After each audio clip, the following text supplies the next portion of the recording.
Денес имам особена чест да бидам дел од промоцијата на книгата "Политичка партиципација на лицата со попреченост" од магистар Теодор Богоевски.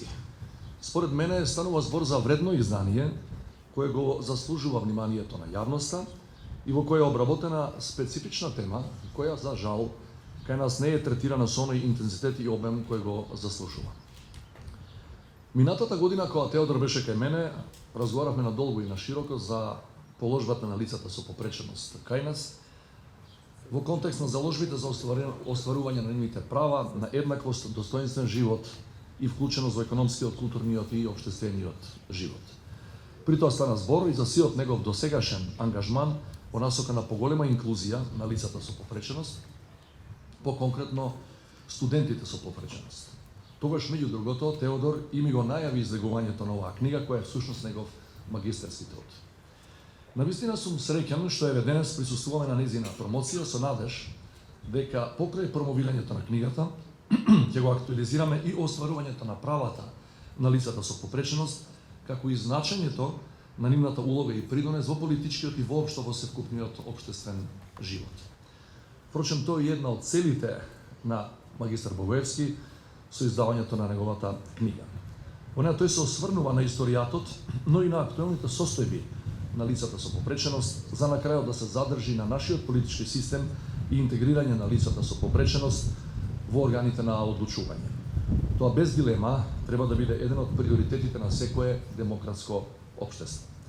Имено креирањето на амбиент во кој лицата со попреченост ќе ги имаат сите права, предпоставува и нивно партиципирање во политичкиот живот и секако во процесите на одлучување.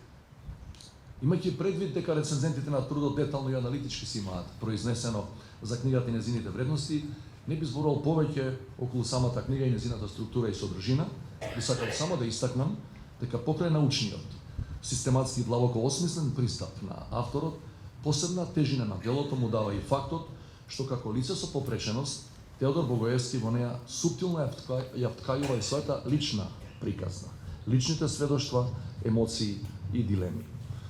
Според мене токму таа автентичност е дополнителна вредност на книгата "Политичка партиципација на лицата со попреченост". Ова прилика би сакал да упатам најстрени честитки Теодор за книгата, но и за неговиот севкупен ангажман за подобрување на положбата на лицата со попреченост. Особено треба да не радува фактот што магистер Теодор Богоевски е советник за лица со попреченост на претседателот на македонската влада, што несомнено е позитивен пример. Се надевам дека се повеќе лицата со попреченост ќе бидат вклучувани во процесите за креирање на политиките во нашата земја, не само за прашањата кои нив ги тангираат, туку воопшто за сето она што е препознаено како проблем во македонското општество. Сите знаеме дека во секојдневниот живот се соочуваме со многу отворени прашања и предизвици и потребно е заеднички со сите расположиви ресурси да пристапиме кон нивно решавање. Драги пријатели, на крајот дозволете ми да истакнам дека подобрувањето на положбата на лицата со попреченост нема да се оствари само со подобрување на легислативата или со подигнување на стандардите и нивно доследно имплементирање, ниту само со вклучување на лицата со попреченост во процесите на одлучување. За градење на вистински инклузивно, демократско и хумано општество, неопходно е секој од нас да ја негува емпатијата, солидарноста и потчитка кон овие наши сограѓани. Уште еднаш честитки за Теодор за издавањето на книгата и многу успех и среќа понатаму и на приватен и на професионален план. Благодарам.